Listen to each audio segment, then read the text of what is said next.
Welcome everyone. In the previous class, we have started with the new topic, that is biomolecules.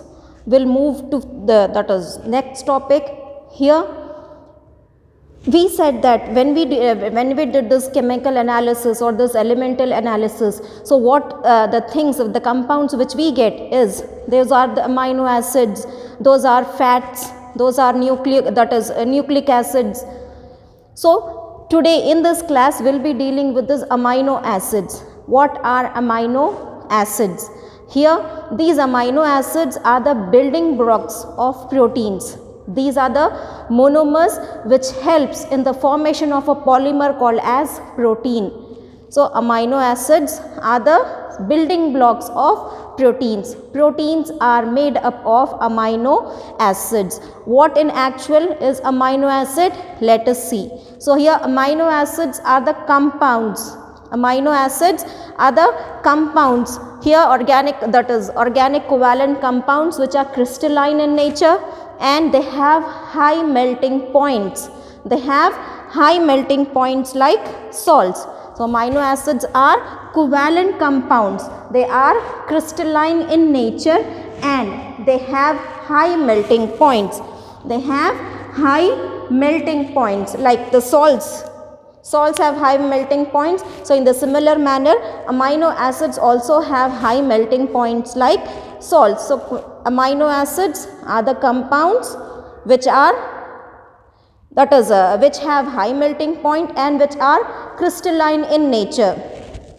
And coming to this amino acids, here these amino acids, they consist of 4 groups. Amino acid consists of 4 groups. These 4 groups are attached to the carbon. These 4 groups are attached to the carbon. Here this one, if this is carbon, has 4 valency.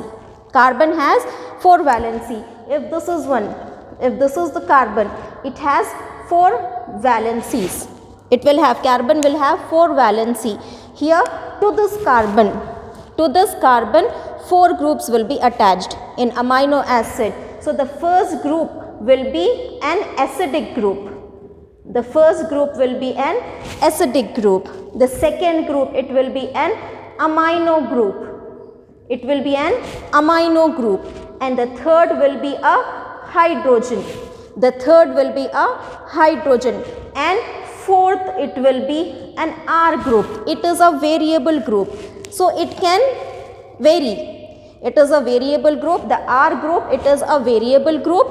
So any other functional group will be coming and attaching to it. It can be hydrogen, it can be methane, or it can be ethane, or it can be hydroxymethane. So it depends on the functional group. So this is amino acid is a compound where we get here to this to this carbon. Here an acidic group will be attached, amino group will be attached, and hydrogen group will be attached. These 3 will be the same in each and every amino acid. These 3 groups will be the same. And the fourth group, that is the R group, it is a varying one. It can be any other functional group. It can be H also, same. If it is H, here one more H can be there. One more H can be there. Or it can be methane, CH2. So it depends. This R group is a variable group. R group is a variable group. Here these amino acids are the compounds which have an amino group. Amino acids are the compounds which have an amino group. It also has an acidic group. Amino group, here NH2. NH2. Acidic group, that is carboxylic group, will be present. Acidic group in the sense carboxylic group, that is COOH. Acidic, that is COOH.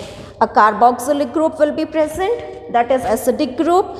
Then we have an amino group, that is NH2. Then we have a hydrogen group, that is hydrogen will be there.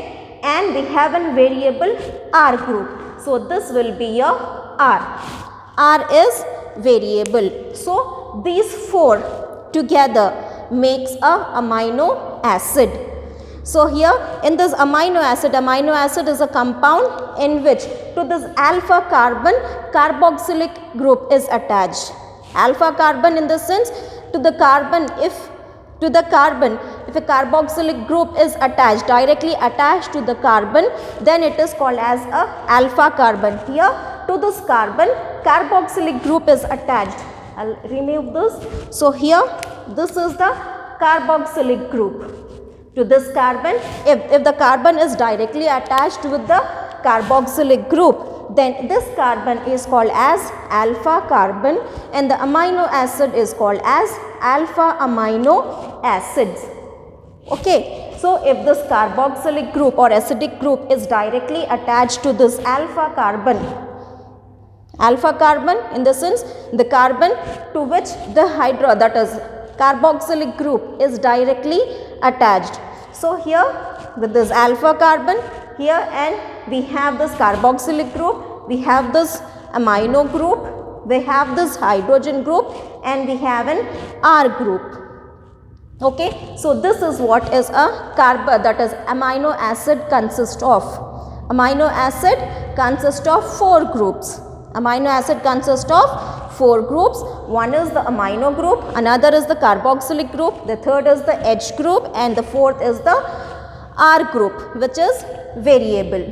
And here based on the presence of this R group, which is variable, we have many different types of amino acid, because every time if this R is changed, then it will be if for example if this is one hydrogen, so this can be one amino acid. If instead of this, if we have CH2, then this is another amino acid. If instead of this we have CH2OH, then this is one amino acid. So depending upon the R group, here we have many amino acids. Many amino acids can be found.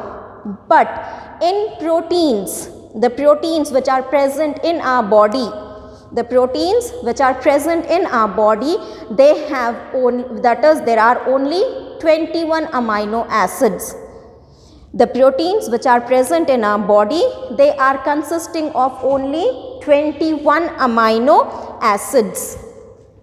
Amino acids can be many, but the number of amino acids which are there in our proteins, the proteins which will be consisting of amino acids, there will be 21 amino acids. Amino acids which are present in the proteins which are found in our body, those are 21 amino acids. Okay, we have 21 amino acids, and the properties of these amino acids, which will be dependent on the number of NH2 and that is carboxylic group. The properties of amino acids will be dependent on the number of carboxylic group and amino group which will be at present on that amino acids. So here based on this, it can be acidic or the amino acids based on the amino group and COH group.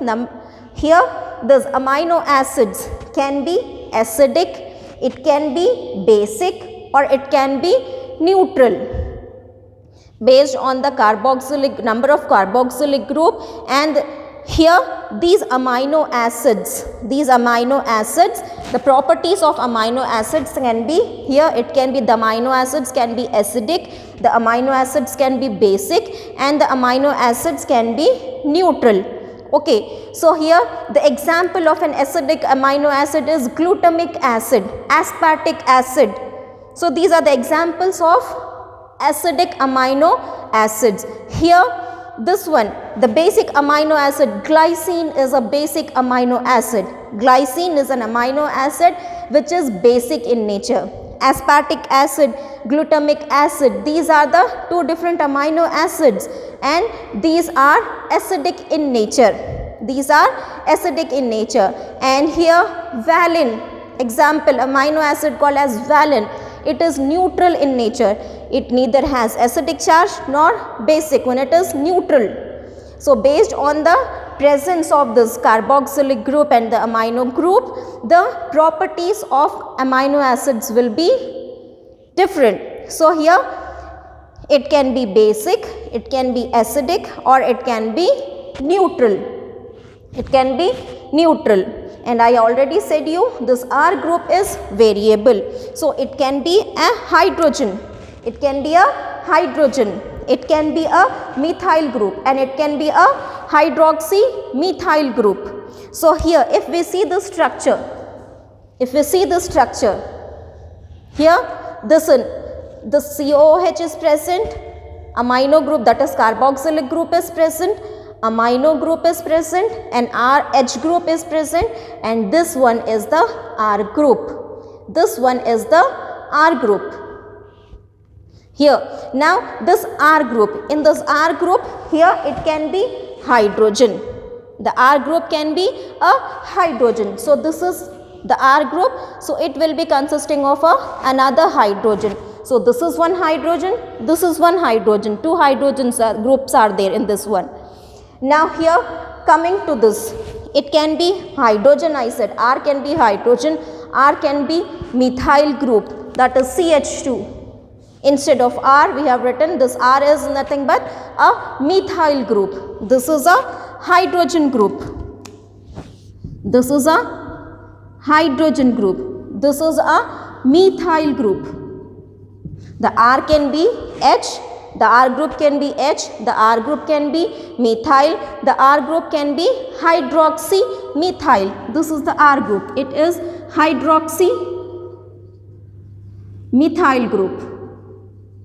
Hydroxy methyl group. So these are the different amino acids which have different R group. These are the three different amino acids which are given in your books, and here these will be having different different R groups. Here R group is H, here R is CH2, here R group is CH2OH. But here apart, this R is varying. In each of the amino acid, R group is varying, R group is different. Rest the other three groups are the same. So here this one hydrogen, amino group, carboxyl group. Here also hydrogen, amino group, carboxyl group. Same. Here also a hydrogen group, the hydrogen group, a carboxyl group, and a amino group which are attached to this alpha carbon. So here these three groups are the same in each and every amino acid. So the difference in amino acid is because of the presence of this variable group, that is R. This R group makes the difference. The R group makes the difference, and that is based on the presence of this R group we have many amino acids, and here and in the proteins which are present in our body we have only, that is those proteins consist of only 21 amino acids. Out of that 21 amino acids, few of the amino acids are essential amino acids and few of them are non-essential amino acids. Essential amino acids and non.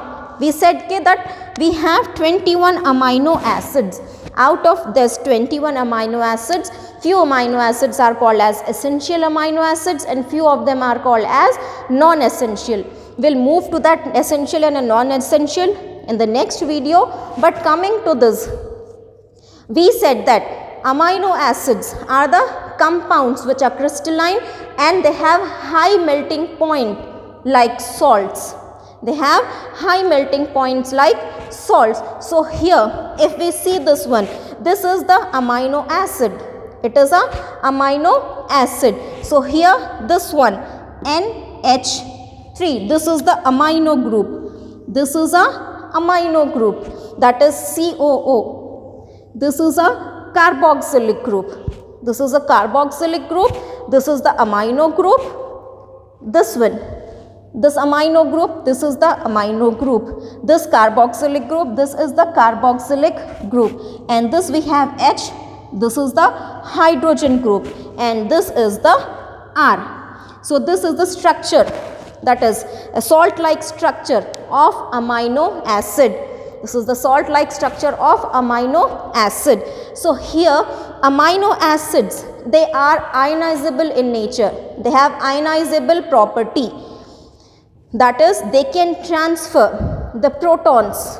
The protons can be transferred. So here there will be transfer of charges. Transfer of charges can take place. Here in this is the salt-like structure of amino acid. So this is called as zwitterion. The salt-like structure of amino acid, it is called as zwitterion. It is called as zwitterion. So in this zwitterion, that is, an amino acid will be having both positive charge as well as the negative charge. In zwitterion, an amino acid will have both, that is negative charge as well as the positive charge.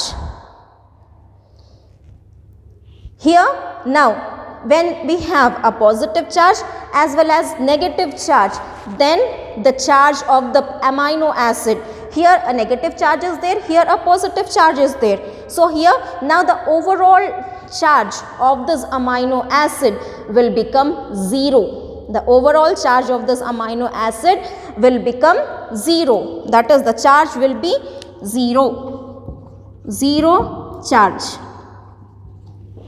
So it has a negative charge as well as positive charge. So it will be a balance. So that in totality, the charge of this amino acid is 0. The charge of amino acid is 0. That is neutral. So now, if we find an amino acid with both this positive charge and the negative charge, with the resultant charge as the 0, then this is called as zwitterion. This is called as zwitterion. This is the ionizable property of amino acid. So what is happening in this one? How it is happening? Here we said the amino acid will be consisting of a amino group, carboxylic group, and H group and an R group. That is, to all this, to the carbon is having 4 valencies, and to this 4, that is on the 4 side, 4 groups are attached. A carboxylic group, an amino group, a hydrogen group, and an R group. So what happens here is a proton from this carboxylic group, that is a hydrogen or a proton from this carboxylic group is transferred to this amino group. A proton or a hydrogen from this carboxylic group is transferred to this amino group. Is transferred to this amino group. So when this is transferred now, here what happens? H from here will come here. So here NH2 will become, because addition of the H from here has gone to this amino group. Earlier amino group was having NH2. Now hydrogen from this carboxylic acid has came and it has been accepted by the amino group. So now NH2 becomes NH3. So this NH2 will become NH3. NH3, as it has gained a proton, a hydrogen, the charge will be positive here. As it has gained a proton, that is a hydrogen, the charge will be positive. The charge will become positive. And here this one, this hydroxyl group has lost a proton. It has lost its hydrogen. Now as soon as it loses its hydrogen, the hydrogen is gone. Hydrogen was there, now the hydrogen is gone. So what happens? So with the donating of a hydrogen, so it acquires the charge, negative charge. It acquires the negative charge. As soon as this carboxylic group donates a proton, it acquires a negative charge. it acquires a negative charge. By acquiring negative charge, it becomes acidic and this becomes basic.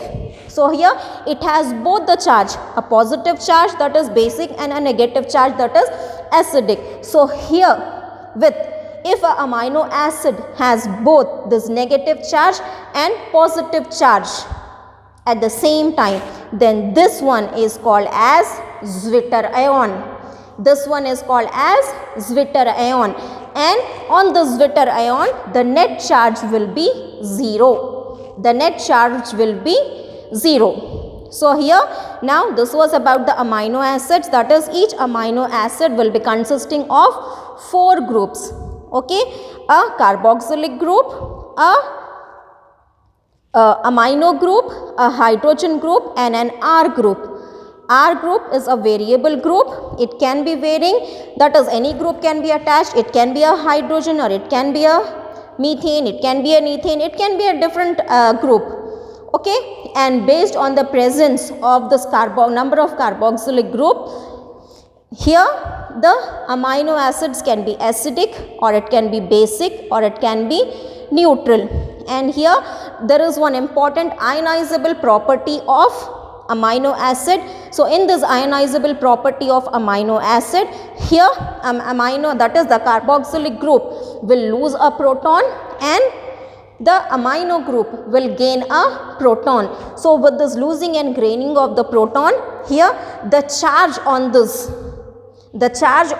amino acid will be 0. The net charge will be 0. It has a positive charge as well as a negative charge. So here this ionizable form of amino acid, where we find the charges, the positive and the negative charges. So this ionizable form of amino acid is called as Zwitter ion.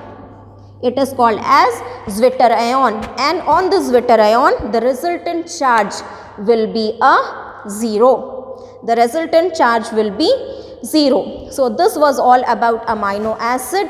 In the next video we will deal with the lipids.